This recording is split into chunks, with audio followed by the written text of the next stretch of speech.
ఇవన్నీ అంత చిల్లరన్నమాట. సపోజ్ ఒకవేళ అధికారంలో ఉన్నప్పుడే కేసీఆర్ కనుక ఇవ్వాలి ఎట్లయితే ఈ 10 మంది ఎమ్మెల్యేలకు ఇచ్చిన ఆఫర్ సవితా ఇంద్రారెడ్డి మిగతా వాళ్ళందరూ వచ్చి చేరినట్టుగా రాజగోపాల్ రెడ్డిని పిలిచి నేను హోమ్ మినిస్టర్ చేస్తా, నేను అగ్రికల్చర్ మినిస్టర్, నేను ఇండస్ట్రీ మినిస్టర్ చేస్తా అంటే నిమిషాల్లో జంప్ అయి ఉండేవాడు. ఇవన్నీ ఉతాయే. వీళ్ళ మాటలని మనం సీరియస్ గా తీసుకోవాల్సిన అవసరం లేదు.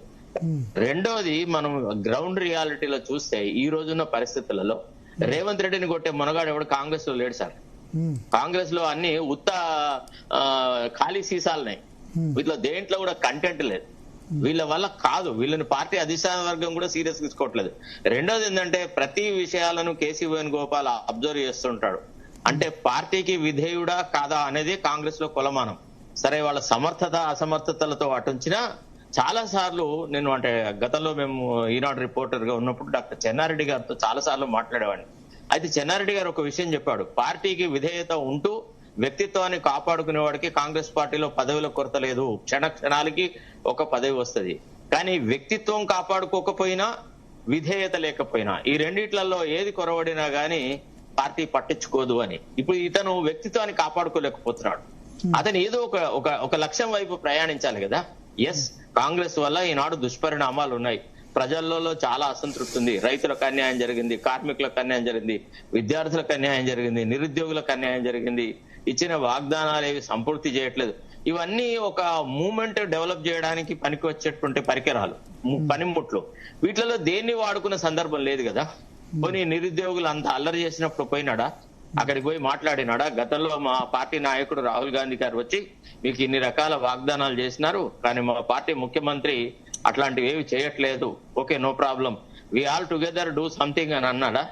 పోనీ బీసీల తరఫున ఏనాడైనా మాట్లాడినాడా? ఎస్సీల తరఫున ఏనాడైనా మాట నాకు మంత్రి పదవి, నాకు మంత్రివి, నాకు అధిష్టాన వర్గం ఇస్తా అన్నది ఎట్లేదు, ఇస్తా అన్నది ఎట్లేదు. చిన్న పోరగాడు మోసం చేసింది కదా మరి హైకమాండ్ పాపం. సరే, మోసం అంటే రాజకీయాల్లో స్వార్థం లేని రాజకీయ నాయకులు ఎవరున్నారు? మీకు ఒక విషయం చెప్పాలి, రాజకీయాల్లో నాకు పదవి లేకుండా చేద్దాం అనుకునే వాళ్ళు ఎవరు? రాజకీయాల్లో రావడమే పదవి గురించే సార్. ఇప్పుడు కాంగ్రెస్ పార్టీ ఎంత మందికి పదవులు ఇవ్వగలదు, ఎంత మందికి ఉన్నత కులాల వాళ్ళకి ఇవ్వగలదు? వాళ్ళ సొంత అన్ననే ఆయనకు ద్రోహం చేసినప్పుడు ఆయన ఏం చేశారు చెప్పండి. ఇప్పుడు ఫర్ ఎగ్జాంపుల్ మీరున్నారు, రేవంత్ రెడ్డి తనకంటే సమర్థుడిని, తనకంటే పర్సనాలిటీ ఒడుగు ఉన్నవాడిని, తనకంటే చక్కగా మాట్లాడే వ్యక్తిని సహించగలడా, భరించగలడా? రేవంత్ రెడ్డికి ఉన్న ఇన్ఫీరియారిటీ కాంప్లెక్స్ అట్లాంటిది.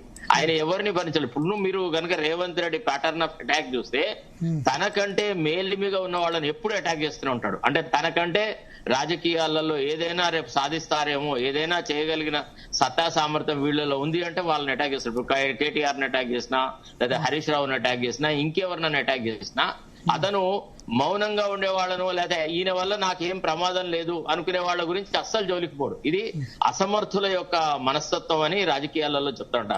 పొలిటికల్ సైకాలజీలో ఏం చెప్తారంటే, an inefficient will always try to attack an efficient politician. అది అంతే, అది రాజకీయాల యొక్క ఆలోచన సరళి ఉంటది అనమాట.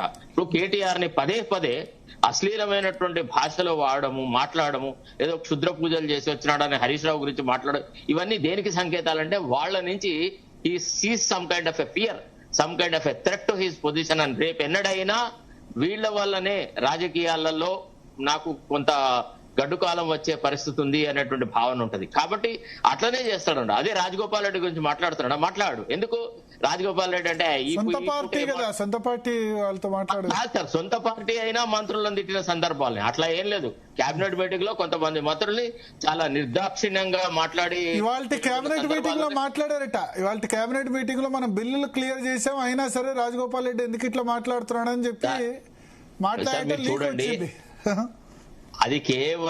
అది కేవలం లీకులు మాత్రమే, సింపథెటిక్ రాజకీయాలు మాత్రమే. రాజగోపాల్ రెడ్డి అసంతృప్తివాది. ఆయన is a square peg in a round whole. ఆయన ఎక్కడ అడ్జస్ట్ కాడు, ఏం చేసినా ఏం చేయలేవు. ఒక ఇంట్లో ఎంతమందికి ఇస్తాం, నేను వాళ్ళ అన్ననే ఆయనకు అడ్డు, ఇట్లా రకరకాల మాటలు మాట్లాడుతాడు. ఆయన నన్ను అడిగి ఆయన ఏం ఎగ్జాంపుల్ చూపిస్తారంటే నాకు హామీ ఇచ్చారు, వివేక్ వెంకటస్వామికి ఇచ్చారు, కానీ అక్కడ ఆయనకేమో ఇచ్చారు, నాకేమో ఇవ్వలేదు. ఇద్దరం ఒకటే రోజు జాయిన్ అయినాం పార్టీలో, మళ్ళా ఇద్దరం బీజేపీ అయినా ఇద్దరం జాయిన్ అయినాం. సార్ మీకు వాస్తవాలు కొన్ని వాస్తవాలు మనం గ్రహించాల్సి వస్తుంది సార్. ఆర్థికంగా వివేక్ వెంకటస్వామి ఉన్నంత పరిపుష్టితో ఈనాడు రాజగోపాల్ రెడ్డి లేడు. రాజగోపాల్ రెడ్డి పుట్టడు అప్పులలో ఉండి అప్పుల ఊబిలో చిక్కుకొని చాలా క్లిష్టమైనటువంటి పరిస్థితిలో ఉన్నాడు. అంటే నాకు ఆయనకు తెలిసిన వాళ్ళు, ఆయన బంధువర్గంలో ఉన్న వాళ్ళు చాలా మంది నాకు తెలుసు. ఆయన చాలా చాలా అప్పుల భారంలో ఉన్నాడు అనమాట. ఆయనకు గడ్డు పరిస్థితి అంటూ గడ్డు పరిస్థితి, అసహనము, అన్ని రకాలైనటువంటి. ఇప్పుడు ఆయన మాట్లాడే మాటలు ఎవడు కూడా రాజకీయంగా ఒక దీక్షతో పనిచేసే వ్యక్తిలాగా మాట్లాడుతున్నాడా? ఆయన అసహనంతో